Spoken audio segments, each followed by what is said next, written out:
नमस्कार मैत्रिणींनो, रक्षाबंधन स्पेशल भावांचे आवडीचे आज आपण करणार आहोत मोतीचूरचे लाडू. नवल वाटलं ना, पण खरंच 15 मिनिटात तयार होतात मोतीचूरचे भावांसाठी स्पेशल, लाडक्या भावासाठी स्पेशल मोतीचूरचे लाडू. चला तर मग करूयात सुरुवात. कसे बनवायचे हे मोतीचूरचे लाडू? आता आपण बघणार आहोत साहित्य लागतं बेसनाचं पीठ, साखर आणि विलायची. एकीकडे मी तूप कडवायला ठेवलेलं आहे, तूप गरम करायला ठेवलेलं आहे आणि एकीकडे आता आपण पाकाची तयारी करूयात.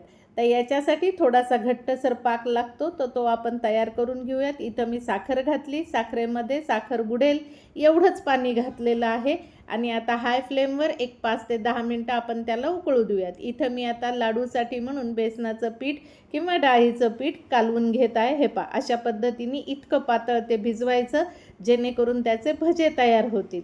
आता इकडं बघा, पाकाला उकळी फुटलेली आहे, त्याला आपण हलवून घेत. बघितलं ना किती पटकन उकळी फुटते, कारण आपण हाय गॅसवरती आपण त्याला करत आहोत, त्याच्यामुळे लवकर पाक शिजतो. पण लक्षात ठेवा, हा एकतारी आणि थोडासा घट्ट होईल असा पाक पाहिजे. पाक कमी जास्त झाला तरी घाबरू नका. त्याला काय करायचं पुढे ते पण मी तुम्हाला सांगते. काहीही टेन्शन घ्यायची गरज नाही.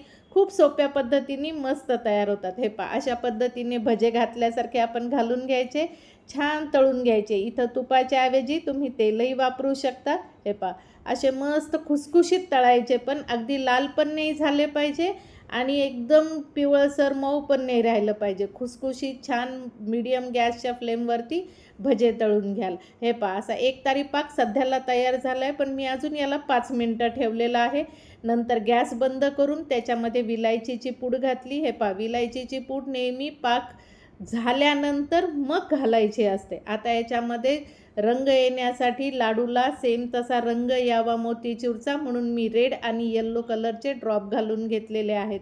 तुम्हाला जर पाकात कलर घालायचा नसेल ना, तर तुम्ही पिठात सुद्धा तो कलर घातला तरीही चालतो. आता हे पहा, याला मी असं तोडून, जे झालेले आपले भजे आहेत त्याला असे आपण तोडून घ्यायचे, वडे म्हणा भजे म्हणा, आणि पल्स मोडवर कमी जास्त करत असं जाडसर दळून घ्यायचं, जेणेकरून त्याचा एक बारीक असा दाणा तयार होतो. मोतीचूरचा दाणा कसा बारीक असतो तसा सेम हा दाणा तयार होतो. आता हा जो आपण पाक बनवून ठेवला होता त्याच्यामध्ये हे सगळं जे आपण तळून घेतलेले वडे म्हणा भजे म्हणा ते पल्स मोडवर करून घेतलेले याच्यात कालवून घ्यायचे आणि याला 5 ते 10 मिनटं रेस्ट द्यायची, जेणेकरून काय होईल की हा पाक पूर्ण याच्यामध्ये ॲब्झॉर्ब होऊन जाईल. जर समजा यदाकदाचित तुमचा पाक इथं मिक्स करताना तुम्हाला असं वाटलं 5 मिनटानंतर की नाही अजूनही हे खूप पातळ आहे, तर काही नाही, 1-2 मिनटं फक्त त्याला गॅसवर ठेवायचं आणि परत हलवून घ्यायचं, जेणेकरून ते सगळं एकजीव होईल. आणि अशा पद्धतीने थोडं कोमट असतानाच लाडू वळून घ्यायचे.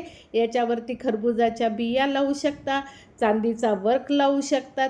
इथं मी याच्यावरती काजूचे छोटे छोटे तुकडे लावून घेतलेले आहेत आणि तयार आहेत आपले मोतीचूरचे लाडू. झाले की नाही झटपट? या राखी पौर्णिमेला आपल्या भावांसाठी नक्कीच कराल मोतीचूर.